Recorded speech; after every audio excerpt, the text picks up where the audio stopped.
Lagos Hospital. Thefts plagued patients. The gentle nurse, gentle smile hid a secret life. Night nurse, morning thief. See truth behind mask? Like, subscribe, share this unbelievable story. What would you do if you woke up in the hospital and your valuables were gone? Let us know in the comments. At St. Luke's General Hospital, located just off one of the busiest highways in Lagos, the energy never stopped.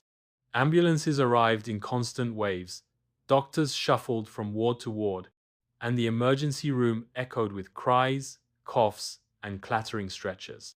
It was a hospital with a reputation both for excellence and exhaustion. But a strange, disturbing pattern had begun to take root on nobody wanted to speak about too loudly. Nurses whispered, doctors speculated, patients complained, and yet there was no proof, only questions and rumors that refused to die. Phones vanished from under pillows, wallets disappeared from zipped up bags, wristwatches unbuckled from wrists while patients slept, and yet no footage ever captured the culprit. The hospital had security cameras, yes, but most of them didn't cover patient wards. It was a budget issue, management claimed. Blind spots became a thief's playground. By the time the 26th complaint reached the hospital board, the trend could no longer be ignored. The PR department feared scandal. The admin team feared lawsuits. But one person wasn't afraid: Kunle, the youngest nurse in the night shift rotation. Kunle didn't have experience, but he had instincts, and those instincts told him to watch Nurse Grace. She was sweet, yes, too sweet. Grace had been with the hospital for nearly 6 years, and not a single patient had ever spoken a bad word about her. She was almost too perfect, always bringing patients snacks from home, comforting families who couldn't afford treatments, and even stepping in to help with bills. But Kunli noticed something odd. Grace always volunteered for sedated patients. She would sometimes accidentally switch room assignments with other nurses. When patients lost things, she was the first to help them look, but never found anything. And, more telling than all, none of the thefts ever happened when she was off duty. So, Kunle started a logbook: every patient complaint, every missing item, every night shift, and Grace's name appeared like clockwork. He was sure now. He just needed to catch her red-handed. To the outside world, Grace was the gold standard of nursing. She knew every patient's name, even their extended family members. Her locker was filled with handwritten thank you notes, drawings from children she'd helped recover, and photos of babies she delivered who survived against the odds. Her co-workers idly said, even the chief medical officer once said she was the heart of St. Luke's. But Grace had secrets. She never attended staff parties, never invited anyone to her home. When asked about her personal life, she always smiled and diverted the conversation. The only thing people knew was that she had a young son with asthma. Beyond that, she was a mystery. Kunle watched her closely now. He noticed that she always changed her scrubs at the hospital, not in the locker room, but in the disabled toilet that had no surveillance. She frequently stayed behind after shifts, but was never seen clocking overtime. And when she moved quietly, efficiently, like someone trained in more than just nursing. So, Kunle made a choice. One night, he deliberately left his ID card at the front desk and snuck back into the building just before midnight. He entered the unused radiology file room near the surgical water place with clear but partial views into room 9. There, under low light, he waited. And, just as expected, Grace entered room 9 at 2:47 a.m. The pacienta, middle-aged diabetic man, was heavily sedated. Grace adjusted the IV, checked the vitals, then, in a swift motion, opened the patient's drawer. She took out something small, a phonand, slipped it beneath her apron.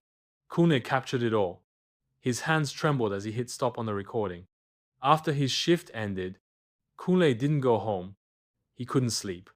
He was wired with adrenaline and questions. He followed Grace from a distance. From the hospital gates, She took a keke napep, then switched to a Danfo bus heading toward Ojuelegba. She changed buses twice more, each time glancing behind her. Finally, she got off at Mushin and walked into a neighborhood known more for its bustle than discretion. She entered a three-story building through the back. Kunle watched from across the street as lights flickered on in the second-floor window. He crossed the road and stood behind a mango tree. Then, carefully, he approached the side of the building and peered through a cracked window. Inside, Grace moved like someone at home. She removed her uniform, changed into regular clothes, and knelt by her bed.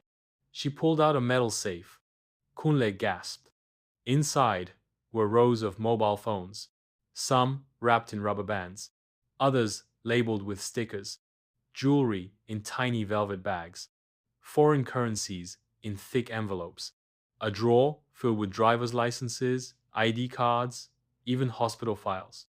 It was a vault of evidence. He took pictures. He knew he needed backup. He returned to the hospital the next day and reported everything. Within hours, the hospital director contacted the authorities. They wanted the arrest quiet, swift, not media frenzy. Grace was caught just before the next night shift. During the interrogation, Grace remained calm. She confessed in full detail. She explained how it all began. Her son had been diagnosed with a rare neurological condition that required monthly injections imported from Europe. The hospital salary wasn't enough. Her family had abandoned her. She applied for loans, got denied. She begged for help. No one listened. The first item she stole was a patient's phone. The man had died in the ICU, and his family hadn't come to claim the body. She took the phone, sold it, and paid for her son's injection. Then she stole again and again, and with each theft, her skills improved. She learned which patients were sedated, which medications would make them sleep deeper, which drawers held valuables. She kept a mental map of rooms without CCTV coverage. Eventually, she created a system. She logged every item, took inventory, repackaged items for street sale.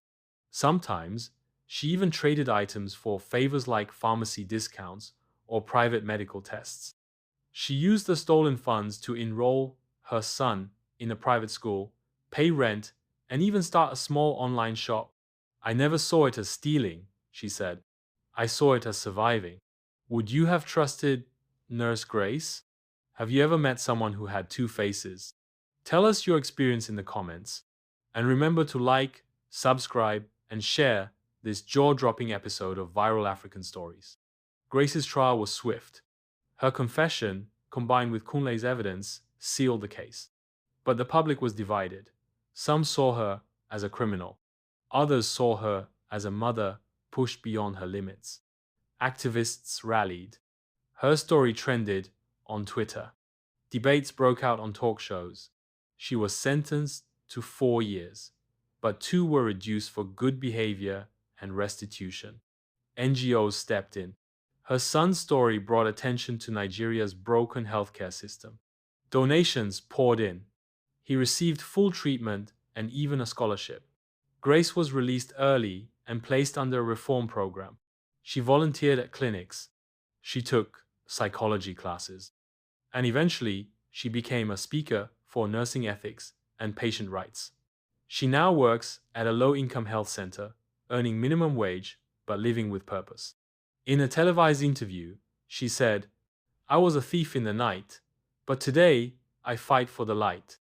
If you were the hospital director, would you give Grace a second chance?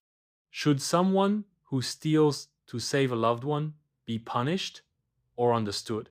Drop your thoughts in the comments. And don't forget to like, share, and subscribe for more unforgettable viral African stories. I'm Nurse Grace, and I used to steal in the dark, but now I help people find their light.